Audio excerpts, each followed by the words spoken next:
Hola, buenas tardes. Mi nombre es Alondra Casabji. Soy estudiante de farmacia del 10º semestre de la Universidad Santa María. Y en el video de hoy les voy a hablar un poco acerca de las lesiones en músculos, huesos y articulaciones. En primer lugar, es importante conocer que una lesión es un daño que ocurre en el cuerpo. Es un término general que se refiere al daño causado por accidentes, caídas, golpes, quemaduras, armas y otras causas. En este video les explicaré las lesiones musculares, óseas y de las articulaciones. Muy bien, hablemos de las lesiones musculares. Las lesiones musculares son lesiones de la estructura muscular de nuestro cuerpo. Generalmente son dolorosas y están causadas por un exceso de esfuerzo durante la práctica deportiva, pero pueden presentarse en otros ámbitos de la vida cotidiana. Las lesiones musculares pueden producirse en todas las fibras o en parte de ellas y se dividen en contractura, estiramiento y desgarro. Ahora les voy a explicar lo que quiere decir cada una. La contractura es el endurecimiento muscular debido a una contracción muscular involuntaria. El estiramiento es el alargamiento excesivo de las fibras musculares. Y el desgarro es la rotura de las fibras musculares. Ahora bien, ¿cuáles son los síntomas de una lesión muscular? Tenemos el dolor, la hinchazón y la quemazón, sin dejar de lado los hematomas, edemas y enrojecimientos. Ahora les voy a hablar sobre los tratamientos. Los tratamientos consisten en interrumpir cualquier actividad y aplicar hielo en la zona lesionada.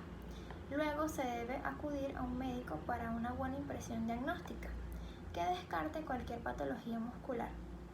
Si es necesario, se debe acudir a un fisioterapeuta para evitar cualquier recaída.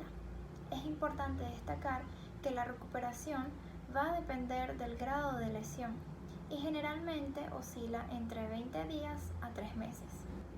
Con respecto a las lesiones relacionadas con las articulaciones, tenemos que son una de las más frecuentes del sistema músculo-esquelético, produciéndose por diversos factores, como la práctica deportiva, las caídas y el propio paso del tiempo.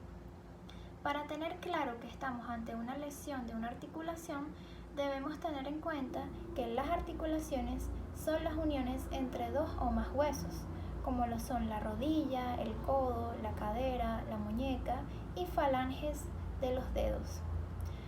Podemos clasificar las lesiones o enfermedades más comunes producidas en las articulaciones por 3 grupos diferentes. La artritis, que es la inflamación de las articulaciones que provoca dolor e inflamación en las mismas, como por ejemplo la artrosis. Bursitis, que es la inflamación de las bolsas de líquidos que protegen las articulaciones. Suele producirse por un sobreesfuerzo o la repetición continua de un mismo movimiento. Por ejemplo, en ciclistas las rodillas, en tenistas las muñecas o en nadadores los hombros. Dislocación, también denominada luxación, es cuando un hueso se sale de su sitio. Puede provocarse por un golpe. Esguinces. Un esguince es una distensión violenta de una articulación que provoca el estiramiento de los ligamentos. El tratamiento de los problemas de las articulaciones varía según su causa. Si es una lesión causada por los deportes, el tratamiento suele comenzar con el método RICE, por sus siglas en inglés, que significa reposo, hielo, compresión y elevación, para aliviar el dolor, reducir la inflamación y acelerar la curación. Otros tratamientos incluyen calmantes para el dolor, no mover la zona lastimada, la rehabilitación y a veces la cirugía. Para la artritis, lesiones u otras enfermedades, puede que sea necesaria una cirugía para reemplazar la articulación dañada por una nueva. Con respecto a las lesiones óseas, se incluyen las fracturas, que a su vez son definidas como la pérdida de la continuidad estructural de un hueso, ocasionando ruptura, ya sea de forma espontánea, por debilidad anormal del hueso o provocada por un incidente traumático o un estrés repetido. Las fracturas se clasifican en abiertas y cerradas. Las fracturas cerradas son aquellas en las cuales el hueso se rompe y la piel permanece intacta. Las fracturas abiertas, el hueso fracturado sale al exterior, perfora la piel y produce una herida abierta. Esto conlleva el riesgo de infección y de hemorragia.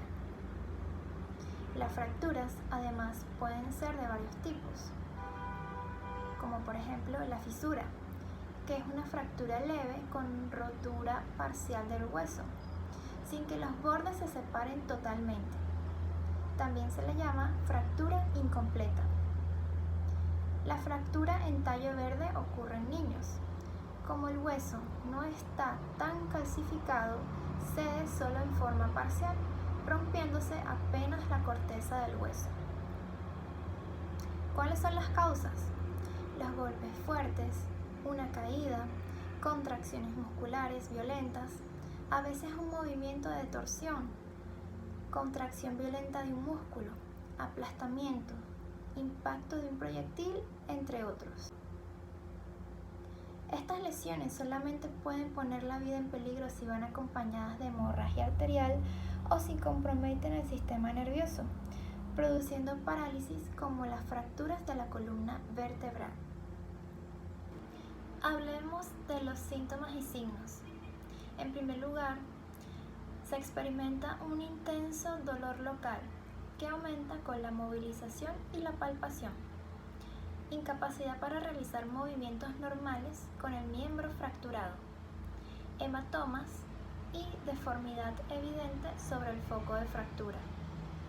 ¿Qué hacer en casos de primeros auxilios? Mantener a la persona inmóvil, atender primero las heridas sangrantes y nunca intentar enderezar huesos rotos. Por otra parte, es muy importante conocer que un entablillado se define como una acción de sujetar con tablillas y vendaje un miembro para mantener en su sitio las partes de un hueso roto. Para hacer un entablillado se deben seguir los siguientes pasos. Antes que nada, evaluar la fractura.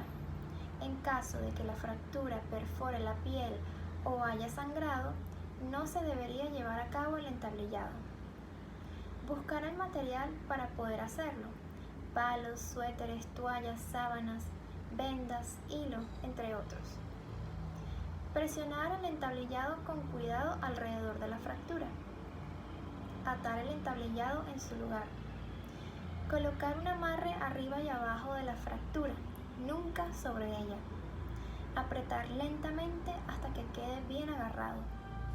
Pedir ayuda y acompañar a la víctima hasta que lleguen las asistencias. Con respecto a los cabestrillos, tenemos que un cabestrillo es un dispositivo utilizado para apoyar y mantener quieta, es decir, inmovilizar, una parte del cuerpo lesionada. Los cabestrillos se pueden utilizar para muchas lesiones diferentes, pero se emplean con mayor frecuencia cuando se presenta una fractura o dislocación de un brazo o de un hombro. Entre las consideraciones generales que debemos seguir antes de realizar un cabestrillo tenemos: si hay una lesión que necesita ser entablillada, primero se coloca la férula y luego el cabestrillo. Verificar siempre el pulso, es decir, la circulación y color de la piel de la persona después de que la parte del cuerpo lesionada haya sido inmovilizada. Se debe brindar los cuidados a todas las heridas antes de colocar una férula, tablilla o un cabestrillo. Para la elaboración de un cabestrillo debemos seguir los siguientes pasos. Inmovilizar el miembro afectado. Por tanto, debemos evitar cualquier tipo de manipulación al mismo. La idea es ayudar, no que el paciente nos ayude. Cortar un triángulo de un pedazo de tela. Y si no es posible, un cuadrado de tela puede ser doblado diagonalmente formando un triángulo. Colocar el codo de la persona con cuidado en el extremo superior del triángulo y la muñeca, en la mitad a lo largo del borde inferior del mismo. Llevar las dos puntas libres hacia arriba, alrededor de la parte frontal y posterior del mismo hombro o del hombro opuesto, y enseguida amarrarlas o fijarlas con un gancho. Es decir, Alrededor del cuello, unir las dos puntas y anudar. Ajustar la altura del nudo de tal manera que el codo quede doblado en un ángulo recto. Ahora bien, vamos a hablar de la importancia del cabestrillo. Es un elemento fundamental para la inmovilización de los miembros superiores cuando existe fractura, luxación o esguince. Además de inmovilizar, es muy útil para elevar la zona lesionada, disminuyendo la inflamación y el dolor. Algunas recomendaciones que se deben seguir al inmovilizar cualquier tipo de lesión que comprometa hueso, articulación o músculo son: retirar a la víctima del lugar del accidente si hay peligro, realizar una valoración primaria de la víctima, identificando si está consciente o inconsciente, si está respirando o tiene pulso o está sangrando abundantemente. Estas lesiones generalmente ocasionan shock como consecuencia del dolor y de la hemorragia que las acompaña. Realizar la valoración secundaria e identificar el tipo de lesión para hacer la inmovilización. Verificar si hay sensibilidad en el miembro lesionado, temperatura y coloración de la piel. Evitar retirarle el calzado. Al tratar de hacerlo, se producen movimientos innecesarios que pueden ocasionar más daño. Si hay fractura abierta, controle la hemorragia. Cubra la herida sin hacer presión sobre ella. Luego haga la inmovilización y eleve el área lesionada. Si los métodos anteriores no logran controlar la hemorragia, haga presión sobre la arteria braquial, ubicada en la cara interna en el tercio medio del brazo, o en la arteria femoral, en la ingle. Según se trate de hemorragia en el brazo, antebrazo, mano o hemorragia en el muslo, pierna o pie. Si la lesión está acompañada de otras más graves, como dificultad respiratoria, quemaduras, atiéndalas antes de inmovilizar. Al inmovilizar, sostenga el área lesionada por ambos lados del sitio de la lesión. No trate de colocar el hueso en la posición original. Colocar las férulas, tablas, cartones, de tal manera que abarquen las articulaciones que están por encima y por debajo de la fractura. Como por ejemplo, cuando sospeche de una fractura de codo, inmovilice hombro y muñeca. Atar las vendas firmemente, no agarre sobre el sitio de la fractura. Los nudos deben quedar hacia un mismo lado. Volver a verificar si hay sensibilidad, la temperatura y coloración de la piel. Y no hay que hacer masajes ni aplicar ungüentos o pomadas. Sabiendo pues que este conjunto es el sostén del cuerpo, tengamos en cuenta ciertas recomendaciones.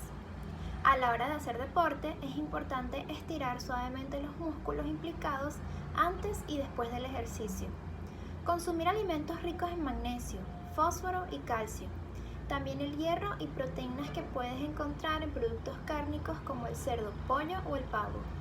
Mantener una correcta posición en nuestro puesto de trabajo, bien sea de escritorio o físico. En ambos casos se producen lesiones óseas y musculares. Cuidar la postura a la hora de dormir. Por ejemplo, dormir de lado en posición fetal o con una almohada entre las piernas. Esto nos ayudará a mantener la columna relajada. No realizar esfuerzos excesivos o que puedan producirnos lesiones, ya que un mal esfuerzo se deriva en una lesión muscular en el 90% de los casos, inhabilitándonos posteriormente en nuestras actividades físicas y de ocio.